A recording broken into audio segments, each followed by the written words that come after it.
And there's a wonderful freedom here in saying, I choose to take all of my years of experience and be present with the painting and humbly serve the painting.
It's been hard to think about how to record this year in review video. I don't want to take up a lot of time, but I do want to talk about kind of my takeaways from this year. I think one of the first key takeaways that I really carried through this year and struggled with and thought about a lot about was limitations. How do I manage my time? How do I manage my resources? As an artist, I feel like we often tend to want to be very productive, and so there can be kind of a task-oriented focus in wanting to complete a certain number of paintings or spend a certain number of hours in the studio without the recognition of what it takes to feed that artistic voice. What am I taking in so that I have something to bring out into my painting practice? And so that's been an aspect of stewarding my time that has been really present in my thoughts this year, especially because I started 2025 sick. I got a virus. It went into my ear and ruptured my eardrum. And I had a number of weeks of just trying to recover from the different kind of health complications that created. Even just getting my hearing back took months. And so I really felt conscious of the fact that I need other people, I need rest, I need time, and I am a finite resource. I don't get to just be a workaholic about my art practice or about my business. And that's been, it's a harsh reality because I love my work, I love to work. And I have always kind of had the ethic that if I just work a little harder, what I hope to see happen can happen. And so this year, I wanted to not live by that kind of mindset that, I'll just get up a little earlier to finish that project. I'll just add that one more thing that I think would be a good thing to do. I really chose to be more intentional about my time, and that came with a lot of anxiety. I can't get everything done at the pace at which I'm accustomed to working or that I used to have in the past. I think it's been good for me. I've spent a lot more time outdoors. I've gotten more exercise, and I've had some really rewarding relationship experiences with the people that I love that I wouldn't have had if I was just that work-oriented focus and that constant motion that I like to think I'm capable of. And so there's tensions there. What I want to do isn't what I'm able to do. And I feel like that has been the theme of my art practice this year as well. During my trip to Greece and Italy, 2 back-to-back plein air painting art experiences, I realized that the time I've invested in plein air painting has paid off. I'm much more confident in my in-person, on location painting practice in a way that I haven't been in the past. So it was exciting to see growth there. And yet also realize that some of the growth in my plein air work doesn't always translate into, now how do I connect this to my studio practice? And so I'm still working to kind of figure out how these two things inform each other. It's always good to see that there's something to work on. One thing that really stood out to me is it really hasn't taken a lot of time to become this much more confident to take ownership of my plein air painting practice. My sketchbooks from 2021 were the beginning. I'd done very little plein air painting, a few times a year. And over the last 4 years, the growth that has happened is exponential. And not just in kind of those first clumsy, awkward, how do I translate what I see into my sketchbook? That's one process. But then to see this year, especially that shift from, I'm not just taking what I see and putting it into my sketchbook, I'm actually iterating. I'm doing things in my style with my voice in my way. So there's much fuller artistic expression in those plein air sketches. Not all the time, but a lot of the time. And so that kind of growth, seeing the ownership and the style coming forth, has been an exciting part of this process. Anytime you can notice growth in your art practice, it's going to motivate you. It's going to push you forward. And so a big part of ending any year, I think, should be looking for the growth from the past year. Usually at the end of the year, I panic into the studio. I will always want to complete one final painting for the year, and I'm in the middle of that right now. I always think, having a beautiful painting to end the year, starting the year with another beautiful painting, those are exciting things. And I'm actually looking across the room at a painting I did. I think it was either the first painting of 2024 or the last painting of 2023, and still one of my favorite pieces. That is a fun thing to do, but I always end up doing that at the last minute.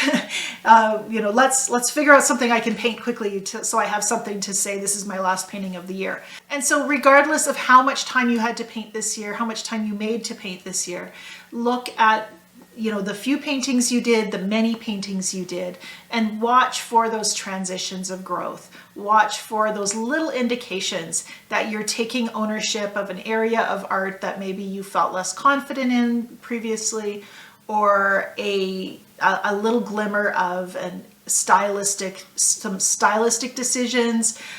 Even just seeing a volume of kind of different styles in your paintings. If you're taking a lot of courses or tutorials, you might see a huge amount of diversity in your painting practice, and that's a sign of growth as well. You might not be seeing consistent results because, dancing all over the place in terms of style or subject is going to make it harder to see that progression.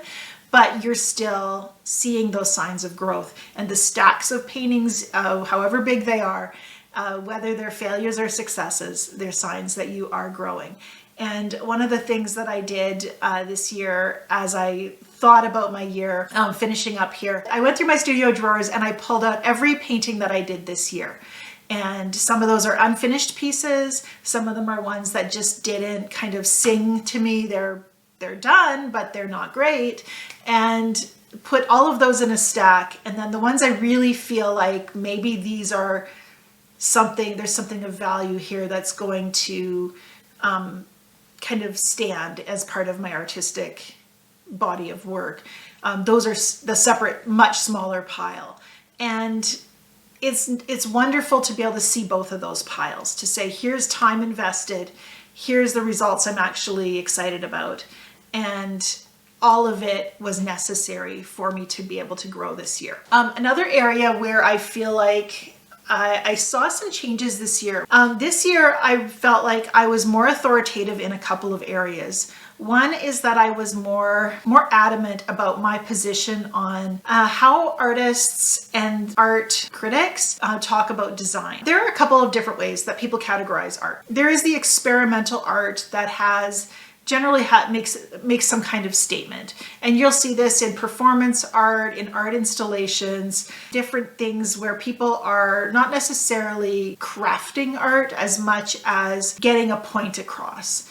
And Tracy Emin's bed installation is a really good example of that. The guy whose name I can't remember, who taped a banana to the wall at one of the Art Basel Miami a few years ago. There are all kinds of art that pushes the boundaries of kind of getting a point across. And then there are the painters, those of us, painters, sculptors, people honing a craft and building skill and also wanting to communicate, but doing so within kind of a little bit more of a traditional approach to our medium. And in that realm of kind of traditional processes, there has emerged kind of an emphasis on design and technique that I feel like often seems to preempt everything else. And what I think happens is that sometimes when artists talk about design, when people are looking for good design in art exhibition, in a juried show, in some kind of criteria for accepting artwork, I feel like they're looking at design as a measure of control. And I think this is wrong. First of all, design is just a very broad term. Design can mean balance. It can mean command of values in the painting. It can mean placement of color. It can mean management of the detailed areas versus the less detailed areas. Ultimately, design is the choices the artist is making for the elements in their painting. But when design starts to mean control, how did this artist master and manage every aspect of their painting? Artists like me, and you can see by the paintings behind my head, choices that I've made to let the painting have its own path and have its own voice. And then I'm here to serve the painting. And that means sometimes sacrificing the look of control, the wielding of, complex technique. I let those things be secondary to letting the painting say what it wants to say. That is hard to communicate if you're presenting your work to a juror who has gotten into the habit of seeing design as management, as control, that mastery of technique that should be showing up. This openness behind my head, this openness to letting the watercolor move, to letting things be, maybe even sacrificing some design. This harebell painting beside me has actually got some fairly impactful kind of drips and flows where I let the paint do what it wanted to do. And it's actually kind of throwing the balance of the painting off a little bit. Some of those drips are pretty dominant. And if I was thinking of design in a traditional sense, all of these elements being in perfect harmony and balance, the painting might let me down a little bit. But because I was seeking to design alongside of the flow of the painting, to recognize, for me, I think there's importance in recognizing that the painting can be out of balance in those ways, have some disharmonious parts, because it is a painting with that kind of collaboration between the medium and myself, and that kind of natural, organic little dance between artist and medium is something I want to show and share. So it makes me a little bit frustrated and a little sad that design has been simplified down to this idea of control. That was a long explanation, but this year I really wanted to share design from my perspective and to talk about it with some authority, not just in kind of a little shy, well, I don't really, design isn't really a priority for me, or I'm not the strongest at designing my paintings. That's not what this is about. I've realized I don't want to be the controlling manager of all of these aspects in my painting. I walk in nature. I see disharmonious unity happening all the time with natural elements that are just kind of this chaos of life in the forest. That's the life I live in the place that I live. And it would be foolish of me to manage all that, to tame it in my paintings. And so to be able to communicate design is so much more than this idea of mastery of technique, control and balance. To say I'm designing, but I'm designing with this kind of freedom. And it's frustrating because I don't feel like there's a place for it. A lot of the times I don't feel like what I'm doing is seen because it looks, maybe they don't see the intentionality of all of this undoneness. I stand by it. I'm passionate about it. You can see how excited I'm getting just talking about this. It matters to me. It's hard. It's isolating to be feel like a lone voice for this kind of approach. Over and over again, I think I can't do it differently. This is what I know and care about. This is how I choose my painting process to appear. And there's a wonderful freedom here in saying I choose to take all of my years of experience and be present with the painting and humbly serve the painting, to sacrifice some of my control so that the painting can have its beautiful voice, and so that what I paint can reflect some of what I see, the abandon in nature. I was talking to some friends recently. They're very involved in the art scene locally here, and they were like, yeah, we don't get it. Why do people not notice about your paintings what we're seeing? And I think part of it is just that I live in a region that is kind of sparsely populated. And so often the perspective I'm sharing in my art, it might not line up with, the urban experience or, the people who live in a more tamed kind of region of the country. What I have outside my doorstep is starting to be more and more rare and unique. And so I get to put a voice onto something that it's not commonplace for everybody. And so maybe it's not as quickly recognized. And so in my art practice, it's become important to me to recognize that I'm making a choice, that my art is designed the way it is because of who I am, because I live where I do, and because what matters to me matters in the way that it does. Design was a stumbling block for me for many years, feeling like I wasn't good at this. To be able to say, actually, I'm making choices every day to create the expression of my art that I want to share. And maybe the reason that it's not getting seen in the way I hope that it would be seen is because it is unfamiliar, because it is unique, and that's not a bad thing. And I'm hesitant to talk about this because I think it's very easy to become an artist who has such a tunnel vision about the greatness of your work that you don't receive any feedback. I think there gets to be kind of a humility about this whole process. As artists, we always have blind spots. We have skill sets we want to grow. We have the ability to articulate also gets to increase, and the layers of what we want to say, maybe they grow in complexity as well.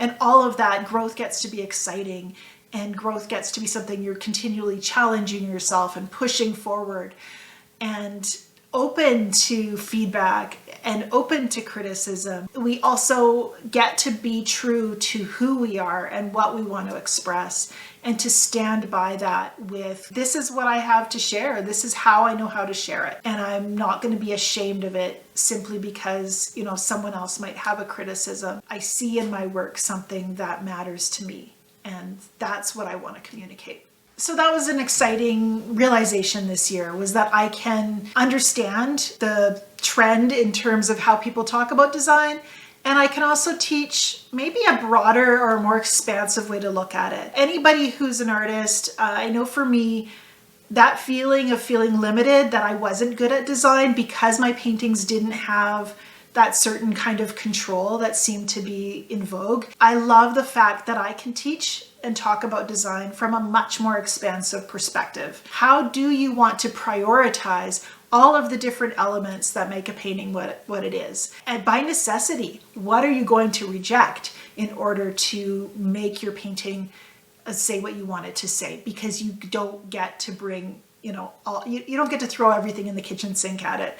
For me, if I want to have that fluidity and freedom, that evocative kind of openness in my paintings, I've had to let go of the illusion of control. And so that kind of managing all the details, it doesn't get to be the approach that I take in my painting. And as an art instructor, I'm excited to be able to teach someone who kind of owns my own perspective on this, and a perspective hopefully that is empowering to you. As I look at 2026, the final takeaway I want to bring is simply that you come into this with just all the unknowns. You know, reading Emily Carr, this is her book Growing Pains, and the one I read most recently that I don't have a hard copy of yet is her book, her journals called Hundreds and Thousands. She just constantly talks about the tensions in her art. The deep desire she had to communicate, as to paint as kind of an act of connection and worship, and her constant feeling of not being able to measure up to really what she wanted to achieve. And, you know, looking at her paintings, coming back and seeing things that she painted with passion and connection, and wondering, you know, maybe they're not what I hoped they would be.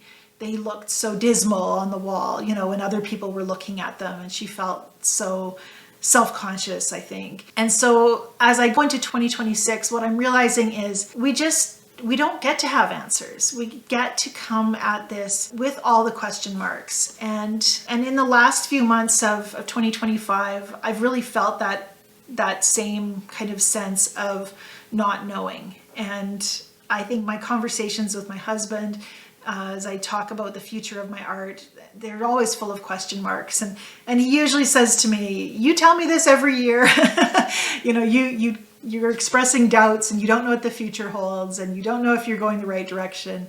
And it's a refrain. I just keep coming back there. I feel like I'm in a transitional space. I've spent the last month and a bit taking a break, walking in the forest every day, really trying to find kind of a position, a posture of active rest in my art practice. I have been here painting, but I've really been trying not to think about teaching, not to think about art as a business, but just getting kind of back to the root of it all. And a lot of that time has been spent not painting, reading, conversations, just rest in all the different ways. It hasn't brought me a bunch of answers. That's the thing. I still have questions. I don't know what's next. And I'm going into 2026 not with some flash of brilliant insight from this past 40 days of walking and meditating and writing and reading, but just, I don't know, a resolution to continue this posture of active rest while also, you know, moving into living life. Art is a means of living a life, not just your means of making a living. And I think doing it rested is really important, and it's hard for me to do. And so here I am giving you a year in review without having answers, without having knowledge of what the insights of the last year are how they're going to bear fruit, things I've learned in the last year, how that's going to bear fruit. I've never gotten to control how my art is received or what other people see in it. I keep coming back to just the idea of being true to your work, just continuing to move forward in looking for those little glimmers of resonance and figuring out what it is that I'm holding on to that I need to let go of, which has generally been a large part of what I do as an artist, what I've needed to do to make my best work. Letting go is hard. The things I'm holding onto usually bring a lot of security. They help me feel safe. They're what I've always done, or they bring that little bit of extra revenue in, or whatever it is. Now I feel like I'm giving myself a pep talk. Learning how to let go definitely is a big piece of what lies ahead for me. I think that's a good metaphor for art, because most of my best paintings have come out of an editing process, letting go of control, letting go of detail, letting the painting speak without, me doing all the things, generally means getting simpler. Never something I've been good at, but it sure is freeing when it happens. As I think about the year to come, I'm really thinking about kind of breathing room as my theme for the year. It means I'm looking at a year where the goal is not to be productive as much as present, not to be busy as much as connected. I'm excited to see what that teaches me. There's usually a lot of trust involved. Not my favorite thing. It does always seem to bear the best fruit. What I've talked about here has all been inward work, thinking about what matters to me, what I want to express, and what's holding me back in my mindset. It is how I have found my voice as an artist and how I found my freedom. And if that feels resonant for you, I'd love to see you join me in this journey of artistic freedom. And one way for you to do that is by joining my Heart-Led Artist Journey. Through 2026, The theme for the Heart-Led Artist Journey is going to be focused on artistic mindset, artistic freedom and growth. And so we'll be doing a lot of that inner work, understanding what motivates us as artists, what holds us back, and how to create an art practice that really nurtures your artistic voice and really opens it up to express itself. The Journey program has a ton of content for watercolor painters in past lessons and workshops, and we'll be continuing to talk about growth in the context of painting in watercolor. And we're also going to be including an art business aspect. So if any of those things sound valuable for you and where you're at in your artistic journey, it's just $15 US a month. And you can find out more and join the community of artists who are learning in this spirit of artistic freedom at heartledartist.com.